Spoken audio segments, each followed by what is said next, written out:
চা বসিয়ে চায়ের সাথে খাওয়ার জন্য ঝটপট এই মুচমুচে খাস্তা বিস্কুটটা তৈরি করে নিতে পারো একদমই কম সময়ের মধ্যে সহজভাবে। খেয়ে কেউ বুঝতেই পারবে না যে এটা ঘরে তৈরি করা বিস্কুট। তো হ্যালো এভরিওয়ান, সবাই কেমন আছো? আমি টুম্পা। আজকে তোমাদেরকে খুবই খাস্তা মুচমুচে দারুণ টেস্টি একটা বিস্কুট তৈরি করে দেখাবো।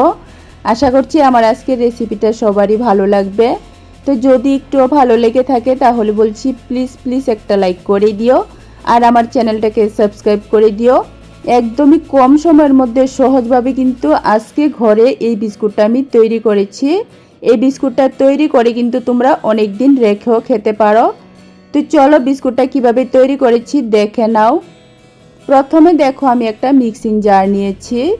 মিক্সিং জারের মধ্যে আমি ছোটো বাটি দিয়ে এক বাটি চিনি নিয়েছি। সুন্দর একটা ফ্লেভারের জন্য চিনির সাথে আমি দিয়েছি 3টা এলাচ। এলাচ পছন্দ না হলে তোমরা বাদ দিয়েও করতে পারো। এখন এই চিনিটাকে কিন্তু একদম পাউডার করে গুঁড়া করে নিতে হবে। তো দেখো চিনিটাকে কিন্তু আমি একদম পাউডার করে গুঁড়া করে নিয়েছি। তারপরে চিনির গুঁড়াটাকে একটা মিক্সিং বোলের মধ্যে ঢেলে নিতে হবে। তারপর এখন চিনির গুঁড়ার সাথে দিয়ে দিতে হবে তেল। এখানে ছোটো 4 চামচের আমি 4 চামচ সাদা তেল নিয়েছি। তেলের পরিবর্তে তোমরা চাইলে ঘিও দিতে পারো। তারপর যে বাটি দিয়ে এক বাটি চিনি নিয়েছিলাম সেই বাটি দিয়ে আমি আধা বাটি নিয়েছি গরম দুধ। এখানে কিন্তু অবশ্যই ফুটন্ত গরম দুধ নিতে হবে। দুধের পরিবর্তে তোমরা কিন্তু জলও দিতে পারো, ফুটন্ত গরম জল। তবে এখানে একটা কথা খেয়াল রাখবে, যদি গরম জল দিয়ে তৈরি করো তাহলে কিন্তু বিস্কুটটা মাস খানেকের মতো সংরক্ষণ করে খেতে পারো।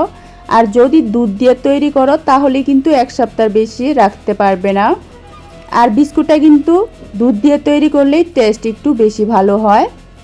তারপর দেখো আমি সব কিছু ভালো করে মিশিয়ে নিয়েছি। একটু সময় নিয়ে কিন্তু চিনি আর দুধটাকে ভালো করে মিশিয়ে নিতে হবে।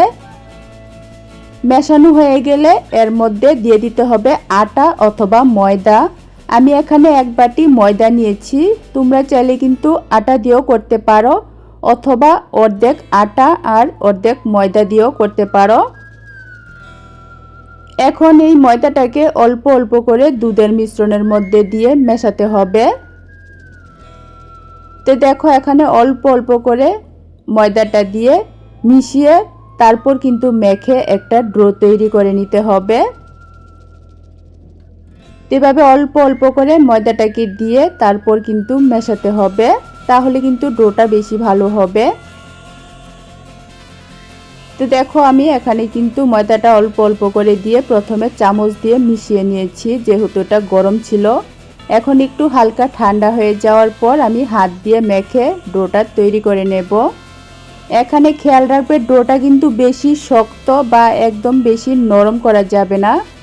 ডোটা রুটি মাখার ডোয়ের মতোই কিন্তু করতে হবে। রুটি তৈরি করতে যেরকম ডো তৈরি করা হয় সেরকম করেই কিন্তু ডোটা তৈরি করতে হবে, তাহলেই কিন্তু বিস্কুটটা পারফেক্ট তৈরি হবে। তো দেখো আমি কিন্তু ময়দাটাকে মেখে ডোটা তৈরি করে নিয়েছি। এখন এই ডোয়ের থেকে আমি দুভাগ করে বড় বড় 2টা লেচি তৈরি করে নেব। তো দেখো আমি ডোটাকে সমান দুভাগে ভাগ করে লেচিগুলি বড় বড় করে তৈরি করেছি। এখন বেলে নিতে হবে। বেলার জন্য রুটি বেলার চাকলার মধ্যে একটা লেচি নিয়ে তারপর দেখো রুটির মতো করেই কিন্তু বেলতে হবে। তবে এখানে খেয়াল রাখবে একদম কিন্তু বেশি পাতলা করে বেলা যাবে না, রুটির থেকে একটু মোটা রেখেই কিন্তু বেলতে হবে। তো দেখো আমি কিন্তু একটা ডোয়ের থেকে এরকম বড় করে রুটিটা তৈরি করে নিয়েছি। রুটিটা তৈরি হয়ে গেছে আমার। তো দেখো রুটিটা কিন্তু আমি বেশি পাতলা করিনি, রুটির থেকে কিন্তু একটু মোটা রেখেছি। এরকম হালকা একটু মোটা রেখেই কিন্তু রুটিটা বেলতে হবে। রুটিটা বেলা হয়ে যাওয়ার পর আমি একটা কৌটার মুখ দিয়ে দেখো ছোট ছোট করে বিস্কুটগুলি কেটে নিচ্ছি। যে কোনো একটা কৌটার মুখ দিয়ে কিন্তু যে সাইজের তোমরা বিস্কিটগুলি তৈরি করতে চাও সেই সাইজেরই কিন্তু কেটে নিতে পারো। এভাবে একটা কৌটার মুখ দিয়ে কেটে নিলে সবগুলি বিস্কুট একদম সেম হবে। সবগুলির বিস্কুট কিন্তু একই রকম হবে, দেখতে ভালো লাগবে। তো দেখো এরকম ছোট ছোট করে কিন্তু আমি বিস্কুটগুলি কেটে নিয়েছি। একটা রুটি থেকে কিন্তু অনেকগুলি বিস্কুট তৈরি হয়েছে। কিনারের যে অংশগুলি আছে সেগুলিকে কিন্তু আবারও একইভাবে বেলে একইভাবে কিন্তু সেমভাবে বিস্কুট তৈরি করে নিতে হবে। তো এই কিনারের অংশগুলি কিন্তু আবার বেলে আমি বিস্কুট তৈরি করে নেব। এখন দেখো আমি কোটার মুখটা দিয়ে বিস্কুটের মধ্যে একটু ডিজাইন করে দিচ্ছি। এর ফলে বিস্কুটটা দেখতে একটু সুন্দর হবে। আর যে কোনো খাবারই কিন্তু দেখতে সুন্দর হলে খাবার প্রতি আকর্ষণ বেশি বাড়ে।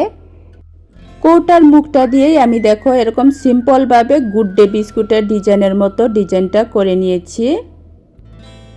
তোমরা চাইলে কিন্তু তোমাদের পছন্দ মতো ডিজাইনে তোমরা তৈরি করতে পারো। আমি কিন্তু গুড ডে বিস্কুটের মতো ডিজাইনটা করেছি, তার ফলে কিন্তু বিস্কুটটা দেখতে অনেক সুন্দর হয়েছে। তো দেখো কত সুন্দর হয়েছে বিস্কুটটা।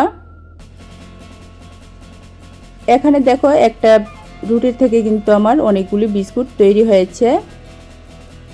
একইভাবে কিন্তু বাকি সবগুলি বিস্কুট আমি তৈরি করে নিয়েছি। এখন এই বিস্কুটগুলি ভেজে নিতে হবে। ভাজার জন্য দেখো গ্যাস ওভেনে আমি একটা ফ্রাই প্যান বসিয়ে ফ্রাই প্যানের মধ্যে আমি পরিমাণ মতো দিয়েছি সাদা তেল। তেলটা হালকা গরম হয়ে যাওয়ার পর এখন একটা একটা করে বিস্কুটগুলি দিতে হবে। এখানে খেয়াল রাখবে তেলটা যখন হালকা গরম হবে তখন গ্যাসের আঁচটা মিডিয়াম থেকে একটু কমিয়ে দিতে হবে। গ্যাসের আঁচটা মিডিয়াম থেকে একটু কমিয়ে তারপর কিন্তু একটা একটা করে বিস্কুটগুলি দিতে হবে। দেওয়ার সাথে সাথে কিন্তু এগুলিকে নাড়াচাড়া করা যাবে না। দেওয়ার 1-1.5 মিনিট পর দেখবে বিস্কুটগুলি উপরে ভেসে উঠবে। এভাবে ফুলে যখন উপরে ভেসে উঠবে তখন কিন্তু এগুলিকে উল্টে দিতে হবে। আর এই বিস্কুটগুলি কিন্তু গ্যাসের আঁচটা মিডিয়াম থেকে কমিয়ে তারপর ভাজতে হবে, তা না হলে কিন্তু মুচমুচে খাস্তা হবে না। যদি গ্যাসের আঁচটা বাড়ানো থাকে তাহলে কিন্তু বিস্কুটের কালার হয়ে যাবে, কিন্তু মুচমুচে খাস্তা হবে না, ভিতরে কাঁচা থেকে যাবে। তার জন্য বলছি গ্যাসের আঁচটা মিডিয়াম থেকে একটু কমিয়ে তারপর এভাবে 1-1.5 মিনিট পর পর উল্টে পাল্টে বিস্কুটগুলিকে একটু সুন্দর কালার করে ভেজে নিতে হবে। তো দেখো আমি 1 থেকে 1.5 মিনিট পর পর বিস্কুটগুলিকে উল্টে দিচ্ছি। এভাবে 1-1.5 মিনিট পর পর উল্টে পাল্টে বিস্কুটগুলিকে দেখো এরকম একটা সুন্দর কালার করে আমি ভেজে নিয়েছি। এখন এই বিস্কুটগুলিকে তেল থেকে উঠিয়ে নিতে হবে। বিস্কিটের কালারটা দেখো কত সুন্দর হয়েছে। এর চেয়ে বেশি কিন্তু আর কড়া ভাজা যাবে না। এরকম সুন্দর মিষ্টি একটা কালার হলেই বিস্কুটগুলিকে তেল থেকে উঠিয়ে নিতে হবে। তো দেখো এক ব্যাচ বিস্কুট কিন্তু আমার ভাজা হয়ে গেছে। আর বিস্কুটগুলি দেখো কত সুন্দর হয়েছে। গরম অবস্থাতে এই বিস্কুটগুলি কিন্তু নরম থাকে, একটু ঠান্ডা হয়ে গেলে বিস্কুটগুলি দেখবে খুবই মুচমুচে খাস্তা হবে। একইভাবে দেখো পরের ব্যাচের বিস্কুটগুলিও কিন্তু আমি ভেজে নেব। পরের ব্যাচের বিস্কুটগুলি দেওয়ার আগে তেলটাকে একটু ঠান্ডা করে নিতে হবে গ্যাসটা বন্ধ করে, তারপর কিন্তু পরের ব্যাচের বিস্কুটগুলি দিতে হবে। কারণ প্রথম বিস্কুটগুলি ভাজার পর কিন্তু তেলটা অতিরিক্ত গরম থাকে। পরের বিস্কুটগুলি দেওয়ার সাথে সাথে লাল হয়ে যাবে, কিন্তু খাস্তা মুচমুচে হবে না। তার জন্য গ্যাসটা একটু বন্ধ করে তেলটাকে একটু ঠান্ডা করে তারপর কিন্তু পরের বিস্কুটগুলি দিয়ে একইভাবে গ্যাসের আঁচটা মিডিয়াম থেকে একটু কমিয়ে এভাবে 1-1.5 মিনিট পর পর উল্টে পাল্টে বিস্কুটগুলিকে লাল করে ভেজে নিতে হবে। তো দেখো এই বিস্কুটটাও কত সুন্দর হয়েছে। কালারটা কিন্তু খুবই সুন্দর কালার হয়েছে। আর দেখতে কিন্তু বোঝাই যাচ্ছে বিস্কিটটা কত টেস্টি আর মজার হতে পারে।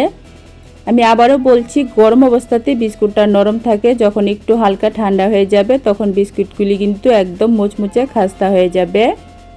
এভাবে দেখো এখানে সবগুলি বিস্কিট কিন্তু আমি ভেজে তৈরি করে নিয়েছি। একদমই পারফেক্ট বিস্কুটটা তৈরি হয়েছে। চায়ের সাথে এভাবে একবার বানিয়ে খেয়ে দেখো, বিশ্বাস করো ভীষণ ভীষণ ভালো হয় খেতে, খুবই মুচমুচে খাস্তা হয়। বাজার থেকে কিন্তু আর কিনে আনতেই হবে না। তো রেসিপি কেমন লেগেছে অবশ্যই কিন্তু কমেন্ট করে জানিও।